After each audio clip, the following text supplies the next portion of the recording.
विकल्प काय? म्हटलं वाढदिवसाची होर्डिंग बंद. आता तुम्ही म्हणाल बाकीच्या होर्डिंगचं काय? बरोबर आहे. प्रश्न असा आहे, एखादा जर कार्यक्रम असेल तर तिकडे परवानगी घेऊन तुम्ही 1-2 दिवसासाठी ते होर्डिंग लावा, कारण अदरवाईज लोकांना कळणार कसं? पण कुठेही तुम्ही सिग्नल किंवा अशा प्रकारच्या ठिकाणी तुम्ही हे लावायचं नाही अशी माझी सक्त ताकीद आहे.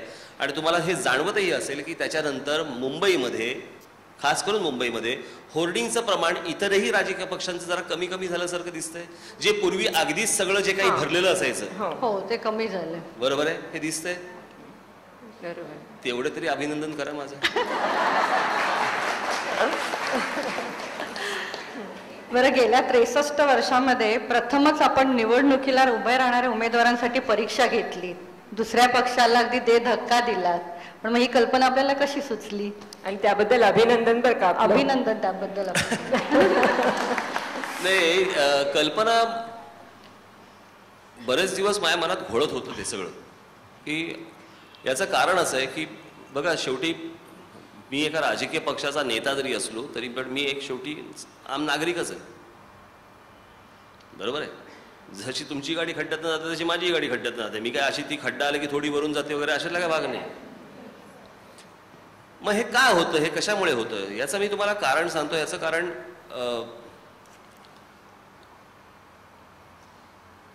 ज्यांना ह्या गोष्टींची जाण आहे, ज्यांना ह्या गोष्टी काहीतरी करून दाखवायचे, पण त्यांना कसं आहे, त्यांना तो वडा टाकला की तळून आला पाहिजे. मी त्याच्यासाठी काही बटाटा शिजवणार नाही, मी त्याच्यामध्ये बाकीच्या गोष्टी किती टाकायच्या काय करायचं माझ्या हातात द्या, मी टाकायला तयार आहे. माझं असं म्हणणं आहे, ज्यांना ह्या गोष्टींची जाण आहे, ज्यांना ह्या गोष्टी व्हाव्या, काहीतरी व्हावं याच्यामध्ये असं वाटतं, ते राजकारणात काय येत नाहीत. मग आजही मी तुम्हाला खरं सांगतो की मी आज जरी परीक्षा घेतल्या, या सगळ्या गोष्टी झाल्या, तरी काही काही मतदारसंघामध्ये मला पूर्ण समाधानी आहे असे उमेदवार नाही मिळालेत.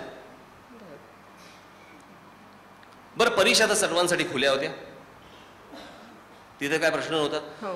आता मग माझं असं म्हणणं आहे की मग तुम्ही मेनस्ट्रीम राजकारणामध्ये काय येत नाही? तुम्ही ते 5-5 वर्ष 10-10 वर्ष का काम करत नाही? तुम्हाला तो बेस समजल्याशिवाय तुम्ही जे म्हणताय तुमच्या अपेक्षा आणि तो जो निवडून जातो त्याचा आयक्यू लेवल हा मॅच होऊच शकत नाही. आणि तो मॅच न झाल्यामुळे आपण सतत ओरडत राहतो आणि तो सतत निवडून येत राहतो. सो ज्याला याच्यातली जाण आहे, मला असं वाटतं नुसतं निवडणुकीला उभं राहणं एवढं काम नाही. मला राजकीय पक्ष म्हणून तुम्ही आतमध्ये काम करणं गरजेचं आहे. तुम्हाला निवडणूक कशी लढवतात हेच जर समजा प्रक्रियाच माहिती नसेल तर माझ्या 100 मार्काच्या पेपरमध्ये जर समजा 99 मार्क मिळाले तरी उपयोग काय त्याचा? सो ती प्रोसेस बघत असताना मी परवा दिवशी माझ्या भाषणामध्ये मी सहज विनोदाने असं म्हटलं की या देशामध्ये क्लार्कची परीक्षा होते, कारकुनाची परीक्षा होते, पण पंतप्रधानाची होत नाही. पोलिसाची छाती मोजली जाते आणि पोलिसाची उंची मोजली जाते, पण गृहमंत्र्याची मोजली जात नाही. आता काय प्रत्येकाला मोजलं पाहिजे असला भाग नाही, पण माझा उद्देश असा की गृह खातं ज्याच्याकडे आहे त्याला गृह खात्याबद्दल माहिती असायला पाहिजे थोडीशी. तुम्ही ज्याला मंत्रिमंडळ ज्याला रिशफल करता, ज्याला मंत्रिमंडळ विस्तार करता, मंत्री वेगवेगळ्या खात्यामध्ये बदलतात, ते काय सर्वज्ञानी थोडी आहेत, त्यांना माहितीच नसतं. मला एक मंत्री आठवतात मला जुने, की त्यांनी माझ्या एका मित्राला घरी बोलवून विचारलं होतं. ते गृहनिर्माण मंत्री होते आणि 2-4 दिवसानंतर ते मंत्री झाल्यावरती 2-4 दिवसानंतर त्यांनी माझ्या एका मित्राला बोलून घेतलं होतं. राजसाहेबांना सांगू नका, पण मला एका प्रश्नाचं उत्तर द्या. हे FSI काय असतं? आता बिचार त्याचाही दोष नाही, तो महाराष्ट्रातल्या ग्रामीण भागातला होता. त्याला समजा जर गृहनिर्माण मंत्री किंवा अशा प्रकारचा समजा केलं, तो एकरात विचार करणारा माणसाला जर समजा तुम्ही स्क्वेअर फुटात आणलात तर दोष कोणाचा, त्याचा की तुमचा?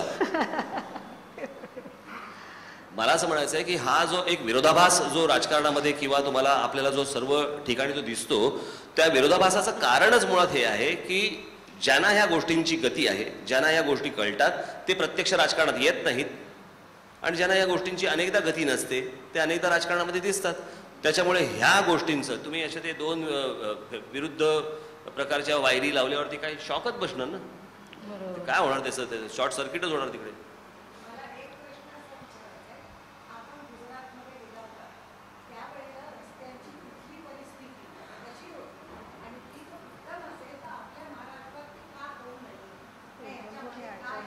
आपण तो प्रश्न जरा नंतर घेऊया. नंतर घेणार आहोत आपण तो प्रश्न.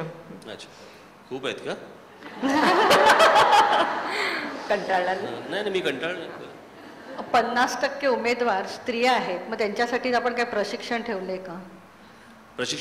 प्रशिक्षण आहे का त्यांना काही? आता जे आपण म्हणालात, 50% उमेदवार स्त्रिया आहेत. मी आता कसं आहे, हा स्त्री पुरुष असा विषय नाहीच आहे. मुळात प्रशिक्षण हे सगळ्यांसाठीच आवश्यक आहे, हो, म्हणून. बरं का? म्हणजे पुरुषांना काहीतरी वेगळं समजतं आणि महिलांना समजत नाही, अशाला काय भाग नाहीये. हा. पण असंही होऊ नये ना की सगळ्या राबडी देवीच असाव्यात. कोण असाव्यात? राबडी देवी एखाद्या वेळेस.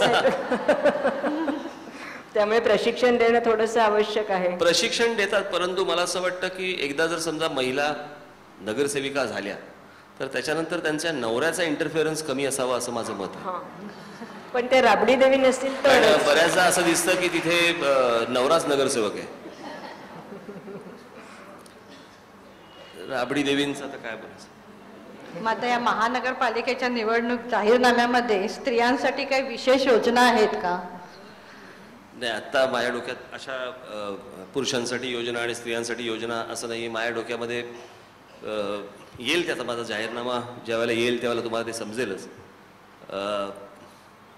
त्याला वाचा आणि तुम्हाला कळेल. आता सगळे पत्ते कुठे उघडू मी?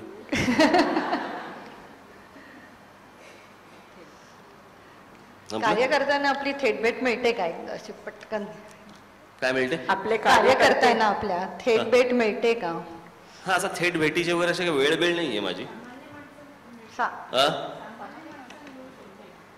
सामान्य माणसाला भेट मिळते का? भेटतो ना मी. गर्दी खूप झाली तर नाही होत.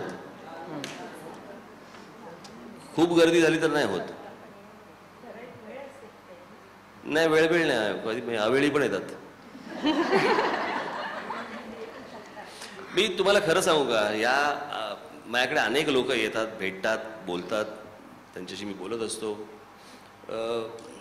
ते जे जनता दरबार भरवतात माहिती आहे, जो एक फ्रॉड आहे मोठा, त्याला काही अर्थ नसतो त्या जनता दरबाराला.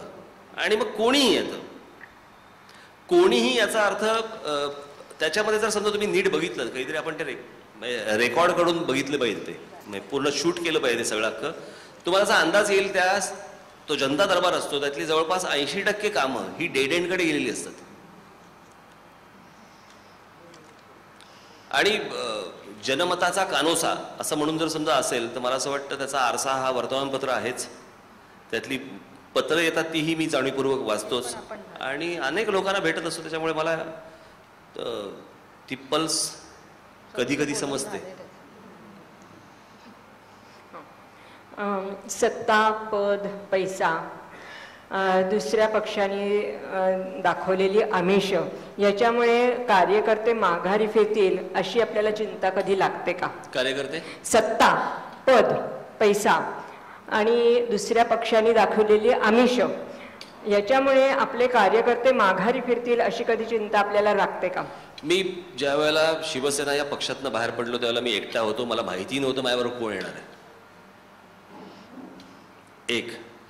मी कोणालाही फोन केला नाही त्यावेळेला, ना एका नगरसेवकाला फोन केला, ना आमदाराला फोन केला, ना खासदाराला फोन केला, ना साध्या कुठच्याही शिवसैनिकाला मी फोन केला की बाबा तू माझ्याबरोबर येणार का, मी पक्ष स्थापन करतोय. म्हणजे तुमचा विश्वास नाही बसणार या सगळ्या गोष्टींवरती. परंतु मी ज्या वेळेला पक्षातनं बाहेर पडलो त्यावेळेला मी पक्ष स्थापन करीन असंही माझ्या डोक्यात नव्हतं. कारण ती काय सोपी गोष्ट नव्हती. मी अनेकदा माझ्या भाषणात सांगितलं, माझ्यासमोर फक्त 2च पर्याय होते. एक पर्याय होता संपूर्ण राजकारण सोडून द्यायचं, मला जे काही माझ्या पॅशनचे विषय ते करायचे, अन्यथा दुसरं म्हणजे राजकीय पक्ष स्वतःचा स्थापन करायचा. माझ्या डोक्यात नाव नव्हतं, माझ्या डोक्यात झेंडा नव्हता, माझ्या डोक्यात काही नव्हतं. अशातनं मी बाहेर पडलो. अनेकांचा विश्वास बसणार नाही, परंतु परिस्थिती, वस्तुस्थिती ही आहे. त्याच्यामुळे मला कोण माझ्या बरोबर असलं आणि कोण माझ्याबरोबर नसलं, मी असल्या कुठच्याही असुरक्षिततेच्या वातावरणामध्ये मी राहत नसतो आणि मला राहायला आवडत. स्वतःवरचा आत्मविश्वास एवढा दांडगा. मी सांगितलं ना, 2 गेले तर 2 लाख करीन. हे जे म्हणतायत ना, त्याच्यावरून एक मला गोष्ट आठवली. मधमाशीला एकदा एकाने विचारलं की बाई ग, दिवसभर तू कष्ट करतेस, मध गोळा करतेस आणि दुसरंच कोणीतरी येतं आणि तो तुझा मध घेऊन जातं, मग तुला वाईट नाही का वाटत? तर ती म्हणाले की नाही, मत जरी घेऊन गेला तरी मत गोळा करण्याची जे कौशल्य माझ्याकडे आहे ते कोणी हिरावून घेऊ शकत नाही. तर तेच उदाहरण आपल्याला इकडे दिसतं आहे. तिचा पक्ष मधसे असेल. कोणतीही व्यक्ती आपल्याला जेव्हा प्रथम भेटते त्यावेळेला पहिला विचार आपल्या मनात असा येतो का की ही व्यक्ती कशा प्रकारे माझ्या उपयोगी पडेल, म्हणजे पक्ष बांधणीच्या संदर्भात नाही, विचार. माझं असं काही डोक्यात नाही. पक्ष वाढवायला नाही हा मनामध्ये येत कधी? तो पहिला थॉट नसतो माझा. एखादी व्यक्ती जर समजा मला भेटली तर हा मला पक्षाला उपयोगी आहे का नाही आहे या पहिल्या मी त्याला तराजूत टाकून पहिला बघत नाही. मी एकदा दोनदा तीनदा चारदा झाल्यावर मला जर समजा वाटलं म्हणजे मी त्याला माझी जर समजा घंटी वाजली की बाबा याला विचारावं तर विचारतो. अन्यथा मी पहिल्या वेळेला असं काही माझ्या डोक्यातच विषय नसतो.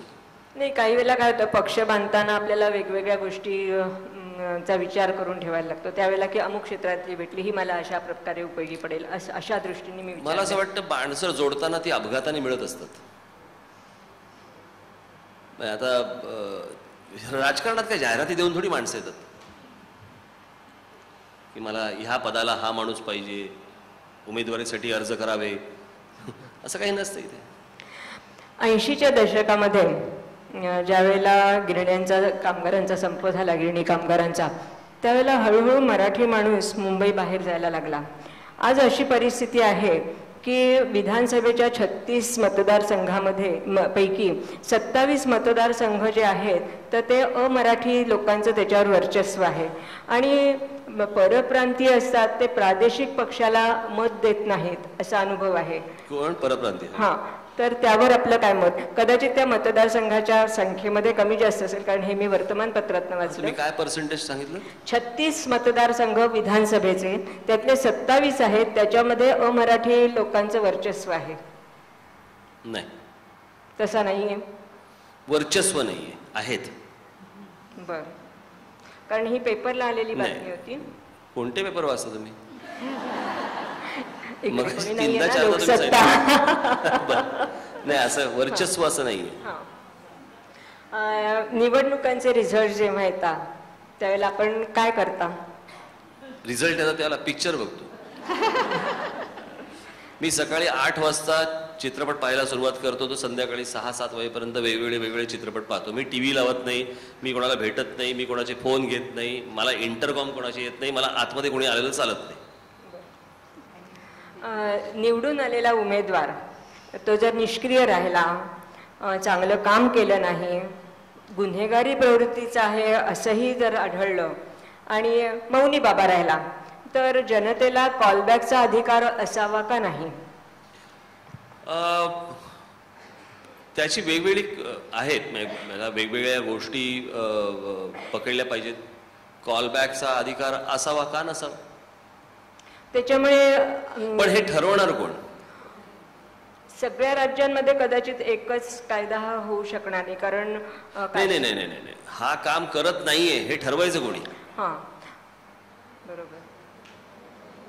विरोधी पक्षच त्याचा ठरवेल, हा काम करत नाही बोलवून घ्या. नाही, किंवा ना पक्षामध्ये जे आम्ही वाचतो सुंदोपसुंदी चाललेली आहे तर तेही एकमेकांना पाय खेचण्यासाठी करू शकते. त्याच्यामुळे हा पर्याय गोंडस जरी वाटला तरी तो तितका प्रॅक्टिकल नाही.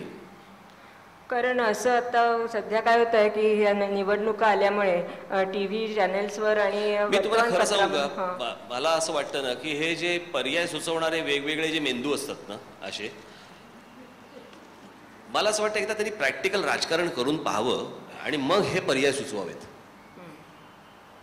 कारण हे वरवरचं जे बाहेरून जे चित्र असतं ना ते बोलायला खूप सोपं असतं. पण आज न्यायालयाने पण एक रिझल्ट दिलेला आहे की त्यांनी असं सांगितलं की मतदार नाकारण्याचा पण अधिकार. मी कसा नाकारायचा? माझं तेच म्हणणं ना. आजकाल कसं होतं, न्यायालयात देखील अशा अनेक प्रकारचे स्टेटमेंट्स येतात जी वस्तुस्थिती तशी नसतेच ना. प्रॅक्टिकली जाऊन जर समजा तुम्ही बघितलं, एखादा माणूस, आता मला साधी गोष्ट सांगा की आपण हे बोलायला खूप सोपं असतं, याचा अर्थ राजकारण स्वच्छ आहे वगैरे वगैरे असं नाही माझं मत. परंतु एक लोकसभेचा जर समजा तुम्ही संपूर्ण मतदारसंघ घेतला, त्याच्यातनं लोकसभेला खासदार निवडून येणे ही काही सोपी गोष्ट आहे का? त्याला किती इमारती चढायला लागतात, बरोबर आहे? म्हणजे काही जण मी बघितलेले आहेत की 60-60, 70-70 वर्ष झालं तरी त्यांना खासदार व्हावंसं वाटतं, आमदार व्हावंसं वाटतं, आणि त्याच्यानंतर ते इमारती कशा चढतात त्यांचं त्यांनाच ठाऊक. परंतु ती जी गोष्ट आहे, ती प्रक्रिया जी आहे, आता ह्याच्यामध्ये माणूस स्वतः तो प्रामाणिक आहे, स्वच्छ आहे का अप्रामाणिक आहे, हा आपण बाजूला सोडू आता एक मिनिटं. पण ती जी निवडणुकीची किंवा राजकारणाची जी प्रक्रिया आहे, ती समजून न घेता तुम्ही फक्त नुसता एक ठोकताळा मांडायचा त्याच्यावरचा, हे योग्य होणार नाही. आपल्यालाही निवडणुकीला उभं राहायचं असेल तर परीक्षा द्यावी असं आपण म्हणालात, तर विधानसभेच्या निवडणुकीच्या वेळेला आपला उभं राहण्याचा विचार आहे का? नाही, माझे निर्णय इन्स्टंट असतात. बरं. त्यावेळेला वाटलं तर वाटलं, नाही वाटलं तर नाही वाटलं. पण म्हणजे असं नाही का की आता ममता, मोदी हे लोक निवडून येऊन सत्तेच्या माध्यमातून तुम्हाला प्रगती जास्त करता येईल असं आपल्याला नाही का वाटत? नाही, काय माफ करा, मोदी म्हणा किंवा ललिता किंवा ममता यांनी कशी निवडणूक लढवून सत्ता मिळवली, तर त्या सत्तेच्या माध्यमातून आपल्याला जास्त प्रगती करता येईल असं आपल्याला नाही का वाटत? नाही, पण मला जर वाटलं तर मी लढवीन ना. मी तसंही वाटलं तर मी तसंही लढवीन. मी काय कुठचे दरवाजे बंद केलेले नाहीत, मी कुठचेही ऑप्शन्स बंद केलेले नाहीत. अजूनपर्यंत नाही वाटलं, याचा अर्थ वाटणारच नाही असंही नाही. आता युतीचं आणि आघाड्यांचं सध्या दिवस आहे. समजा आता ह्या निवडणुकीमध्ये आपल्याला जर कुणाबरोबर युती करायची जर वेळ आली तर आपण कुणाबरोबर? पहिली गोष्ट म्हणजे मी जर तर मधली उत्तर देत नाही. 1, 2, युती आणि आघाड्या असा विचार करून मी निवडणूक लढवत नाही, बरोबर? 3, सत्ता हातात घ्यायची या ईर्षेने, या उद्देशाने, या महत्वाकांक्षेने मी तिथे निवडणूक लढवत असतो, त्या विश्वासाने ती गोष्ट लढवत असतो. आणि 4, ऑप्शनल, की भविष्यात मी निवडणुकीत तिथे सत्तेत जाताना कोणाचा पाठिंबा घेऊ शकतो, देऊ शकतो, हा माझा विषयच नसतो.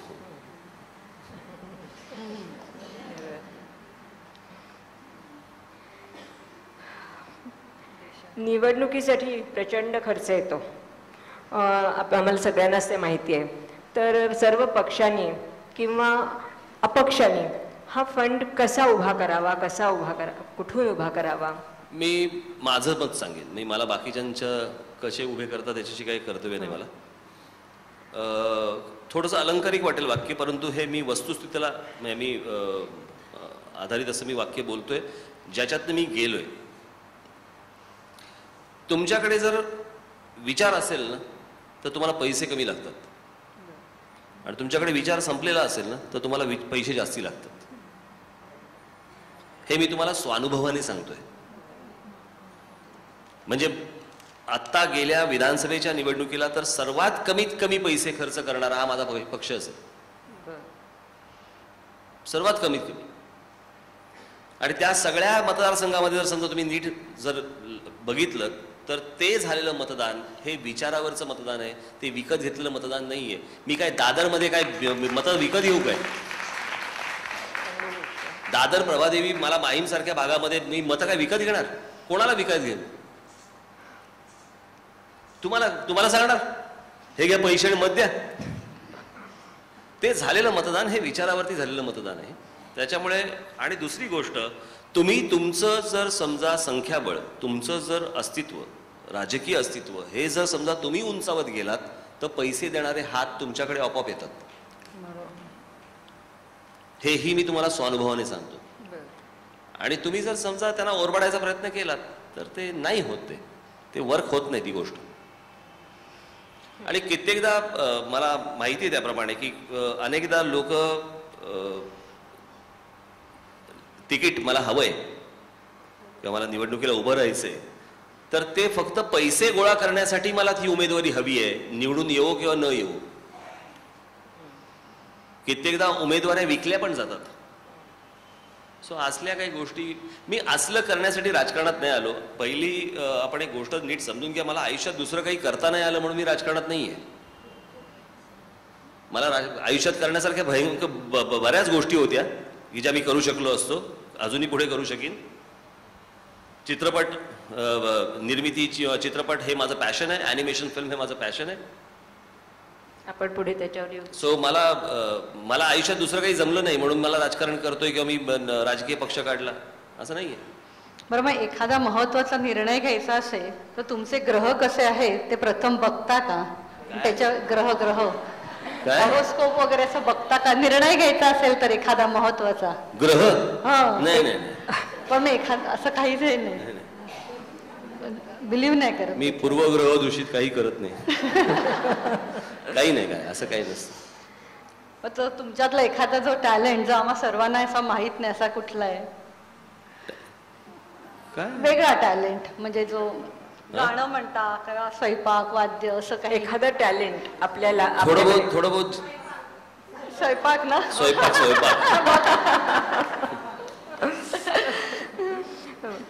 मोठ्या सभांना जेव्हा आपण जाता त्यावेळेला आपण तयारी करून जाता? नाही, बॅक ऑफ द माइंड अनेक गोष्टी असतात. टेन्शन येतं खूप? प्रचंड. एक सांगू, मोठ्या सभांना तुम्ही असं खूप करता. याचं कारण सांगतो मी मगाशी. पण आज करत नाही, माझं टेन्शन नाहीये का? नाही, मी जे तुम्हाला हे जे नॅपकिन घेतलंय ना तो त्याच्यासाठीच घेतलंय. याचं कारण असं आहे, मला लाईट आले ना की या इथे मला थोडंसं हुळहुळायला लागतं. असं काहीतरी आपण ज्याला काय म्हणतो, घाम येतो ना, असं ते घामामुळे असं थोडा इरिटेट होतो मी इथे या भागात. त्याच्यामुळे ते थोडंसं असा हात जातो माझा. कारण सारखं तुमचं असं, त्याच्यामुळे नाक मोठं झालेलं नाही. तो फक्त, आणि तो सवयीचाही भाग नाही. मी नॉर्मल घरामध्ये बसलो असेल तर मी नॉर्मल आहे, परंतु असे लाईट बीट लागले ना, म्हणजे आता कसं होतं, त्या सभेच्या वेळेला मोठे लाईट्स लावलेले असतात आणि ते लाईट लावले की मला त्रास व्हायला लागतो. आम्हाला वाटलं टेन्शन तेव्हा येतं आणि आज अगदी टेन्शन फ्री आहात असं वाटलं. नाही, म्हणून मी तर मगाशी लाईट बंद करायला सांगितलं ना, म्हणून मी हे मगापासून जे पुसतोय ते त्याच्यासाठीच पुसतोय. आपले वडील मध्यंतरी मी माझ्या पत्नीला सांगून, कोणतरी डॉक्टरांना सांगून ते काही क्रीम पण सांगितलं होतं इथे लावायला मला. ते तुम्हाला काय काय सांगू आता आमचं काय काय असतं ते. सगळं वरकरणी बरं दिसतं. आपले वडील श्रीकांत ठाकरे संगीतकार, त्यांच्या संगीताचा वारसा आपल्याकडे आलाय का? नाही, गाणी ऐकतो मी. गाणं आवडतं एखादं गीत? आवडतं एखादं त्यांचं गीत? त्यांनी संगीतबद्ध केलेलं एखादं गीत? बरीच आहेत त्यांची. मोहम्मद रफींची. तुमचं आवडीचं? माझ्या आवडीचं अशी बरीच आहेत. शोभाताईंची आहेत, शोभा गुरटूंची, बरीच आहेत. लहानपणातील एखादी मनात घट्ट रुजून बसलेली आठवण जी आमच्यावर शेअर कराशी वाटेल? शाळेत तुम्ही कसे होतात? शाळेतल्या आठवणी? शाळेतल्या आठवणी. शाळेत कसा होतो? अत्यंत ढ. नाही, काही खास सांगण्यासारखं काही नाही माझ्याकडे. आता मला अनेकदा काही जुने माझे एक दोनदा भेटले होते शिक्षक. आम्हाला वाटलं होतं तेव्हाच, तेव्हा काही वाटलं नव्हतं, तेव्हा बडवायचे मला. पण असं काही खास काही नाही. गेल्या 50 वर्षामध्ये कुठल्या व्यक्तिमत्वांचा ठसा महाराष्ट्रावर जास्त संस्कार करून गेला असं वाटतंय? 50 वर्षात संस्काराच्या व्याख्या काय? चांगलं वाईट दोन्ही? चांगलं बरेच जण आहेत. मी त्याच्यामध्ये बाळासाहेब आले, त्याच्यामध्ये मोठ्या प्रमाणात पवार साहेब आले, त्याच्यामध्ये SM जोशी आले. मी पाहिलेले. बाहेरचे जरी असले तरी अटल बिहारी वाजपेयींचा एक मोठा संस्कार आहेच. श्रीपाद अमृत डांगेंचा आहे. मी श्रीपाद अमृत डांगे, SM जोशी, अटलजी, या सगळ्या लोकांची मी भाषणं जवळून पाहिलेली आहेत. गेल्या पिढीतल्या कुणाची भाषणं जास्त आवडतात आणि आत्ताच्या पिढीतली? गेल्या पिढीतले अर्थात बाळासाहेब आहेत, अटलजी आहेत, जॉर्ज फर्नांडिस, प्रमोद महाजन. महाजनांचं पण महाजनांचं भाषण चांगलं असायचं, परंतु मी जी भाषणं म्हणतोय, बाळासाहेब घ्या, अटलजी घ्या किंवा जॉर्ज फर्नांडिस घ्या किंवा डांगे घ्या, खास करून श्रीपाद अमृत डांगे, तो जो फ्लो होता ना, तो जो एक नॅचरल फ्लो होता, तो मला कधी प्रमोद महाजनांच्या भाषणात दिसला नाही. स्वतंत्ररित्या बघायला गेलं तर महाजनांचं भाषण चांगलं असायचं, पण तो जो एक नॅचरल थ्रो असायचा, तो थ्रो त्यांचा खूपच चांगला असायचा. आत्ताच्या ह्याच्यामध्ये बघायला गेलं तर बाळासाहेब ठाकरे, दिल्लीच्या जंतर मंतर राजकारणामध्ये पंतप्रधान पदाच्या अगदी जवळ येऊन सुद्धा यशवंतरावजी चव्हाण हे पंतप्रधान होऊ शकले नाहीत आणि आता सुद्धा शरद पवार देखील त्या तख्तावर बसू शकत नाही. तर मराठी माणसाची इथे कुठेतरी गोची म्हणू आपण होते का, की ज्याच्यामुळे ते त्या तख्तापर्यंत जाऊन बसू शकत नाहीत त्याच्यावर? नाही, याचं कारण तुम्ही जर पहिल्यापासून पाहिलं तर दिल्लीचा दृष्टिकोन महाराष्ट्राबद्दलचा हा नेहमी आकसाचाच राहिला आहे. म्हणजे तुम्ही आपण चिंतामणराव देशमुखांनी जे पंडित जवाहरलाल नेहरूंना सांगितलं की तुमच्या मनामध्ये महाराष्ट्राबद्दल आकस आहे, ते काय देशमुखांनी सांगितले चुकीचं विधान नव्हतं, तो आकसच आहे. आणि ती जर गोष्ट तुम्ही पूर्वापार पाहत आलात तर आपण त्याचा जर समजा ऐतिहासिक संदर्भ जर सुद्धा घेतले तर छत्रपती शिवाजी महाराजांना तिथे बोलावून त्यांना मारण्याचा कट रचणारा औरंगजेब देखील तिथलाच. महाराष्ट्राबद्दलचा एक आकस किंवा हा प्रदेश काहीतरी आपल्याला त्रास देईल या भीतीपोटी 1681ला औरंगजेबाला दिल्ली सोडून महाराष्ट्रात येऊन स्थायिक व्हावंसं वाटलं, तोही महाराष्ट्रच. संयुक्त महाराष्ट्राच्या चळवळीच्या वेळेला नेहरूंकडनं पण झालेलं तेच, इंदिराजींकडनं झालेलं पण तेच. सो दिल्लीचा हा पहिल्यापासून महाराष्ट्राकडे बघण्याचा दृष्टिकोनच असा आहे आणि तो तसाच राहणार आहे. म्हणून माझा विचार हा महाराष्ट्रापुरताच आहे. आपल्याला कुठे जायचंय दिल्ली बिल्लीला आणि काय कोणी सांगितलंय ते करायला. शरद पवारांना मोठे लीडर मानतात, तर त्याच्यातलं आपल्याला काय भावतं, त्यांचे कुठले गुण भावतात? माझं अगदी मनापासून प्रामाणिक मत आहे की शरद पवारांच्या बाबतीत बघायला गेलं तर प्रचंड कपॅसिटीचा माणूस, परंतु खूप गोष्टी या महाराष्ट्रामध्ये घडवू शकणारा माणूस, शकला असता तो माणूस, परंतु तसं काही डिलिव्हर करू शकलेला न केलेला माणूस असंच म्हणावं लागेल. प्रचंड क्षमता असून देखील ती गोष्ट ज्या प्रकारे डिलिव्हर करता यायला पाहिजे होती. म्हणजे आज बघायला गेलं तर बहुतेक मोठ्या कंपन्या ज्या वेळेला आपल्याला कळतं की बारामतीमध्ये जात आहेत त्यावेळेला वाईट वाटतं. वाईट एवढ्यासाठी वाटतं बारामतीमध्ये जात आहेत म्हणून वाईट नाही वाटत, पण पवार साहेबांना त्या कंपन्या बारामतीमध्येच घेऊन जाव्याच्या वाटतात ह्याचं वाईट वाटतं की तुम्हाला महाराष्ट्र हा तुम्हाला मतदारसंघ वाटत नाही तर तुम्हाला बारामती हा मतदारसंघ वाटतो. हे मोठ्या माणसाचं लक्षण नाही. नेता खूप मोठा, विजनरी नेता. म्हणजे आपल्याला आज जी रस्त्यावरती जी फळं दिसतात, म्हणजे आपण बघतो, आपण पूर्वी विचार करायचो की स्ट्रॉबेरी बिबेरी असं कधी बघायला नाही मिळायचं. आज आपल्याला ट्रॅफिक सिग्नलवरती स्ट्रॉबेरी दिसते. तो जो फळांमधला जो जी क्रांती आहे महाराष्ट्रामध्ये घडली, मी त्याचा श्रेय शरद पवार साहेबांनाच देईन. वाईट या गोष्टीचं वाटतं की इतकी प्रचंड क्षमता, इतकं लोकांनी प्रेम केलं, इतक्या सगळ्या गोष्टी हातामध्ये दिल्या, त्याच्यानंतर या राज्याचं काय व्हायला पाहिजे होतं जे झालेलं दिसलं नाही, इथे वाईट वाटतं.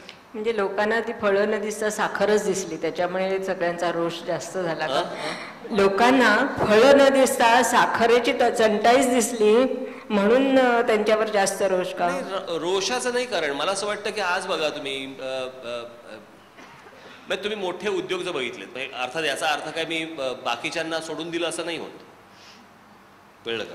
म्हणजे जसं बारामतीचं डेव्हलपमेंट झाली तशी लातूरची का नाही झाली? पवार साहेबांपेक्षा जास्ती काळ मुख्यमंत्री राहिलेल्या विलासरावांना लातूरमध्ये या गोष्टी का नाही आणाव्याशा वाटल्या? फेल्युअर. बरोबर आहे. तिथे विदर्भामध्ये ही गोष्ट का नाही झाली? पण वाईट या गोष्टीचं वाटतं की आज मॅकडॉनल्ड्सला जाणारं जे चीज आहे, बरोबर आहे, ते बारामतीतनं जातं. कॅडबरीला जाणारं दूध आहे ते बारामतीतनं जातं. फेरारोशे सारखं चॉकलेटची कंपनी येते ती बारामतीमध्ये जाते. तीच जर समजा महाराष्ट्रातल्या इतर कुठच्या ठिकाणी जर समजा गेली, असा जर समजा विचार व्हायला लागला. म्हणून मी ज्यावेळेला महाराष्ट्र नवनिर्माण सेना नावाचा पक्ष काढला, त्यावेळेला मी पहिल्यांदाच मनाशी ही खुणगाठ बांधली होती, पक्ष काढताना नव्हे पहिल्यापासूनच, की माझा कुठचाही मतदारसंघ नसणार, महाराष्ट्र हाच माझा मतदारसंघ असणार. तसा जर विचार मी नाही केला तर मी अगोदरच्या सारख्याच महाराष्ट्र ठेवीन. हे जरी तुम्हाला वाक्य माझं स्वप्नाळू वाटत असलं किंवा थोडंसं अलंकारिक वाटत असलं, तरी हा माझा स्वतःचा विचार आहे. एवढाच फक्त आपल्याला सांगायचं होतं. बरं, मराठी वाचकांनी चांगली पुस्तके वाचावीत म्हणून पुण्यात तुम्ही एक उपक्रम सुरू केला होता, SMS द्वारे घरपोच पुस्तक. मग तो मुंबईत पण तुम्ही सुरू करणार आहात का असा?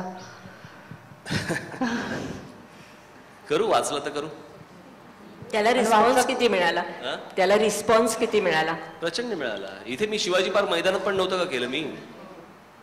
इथे पण मी एक्झिबिशन केलं होतं ना मोठं. हो. नाही, पण जवळपास SMS केलं की लगेच घरी पोचते करायचं.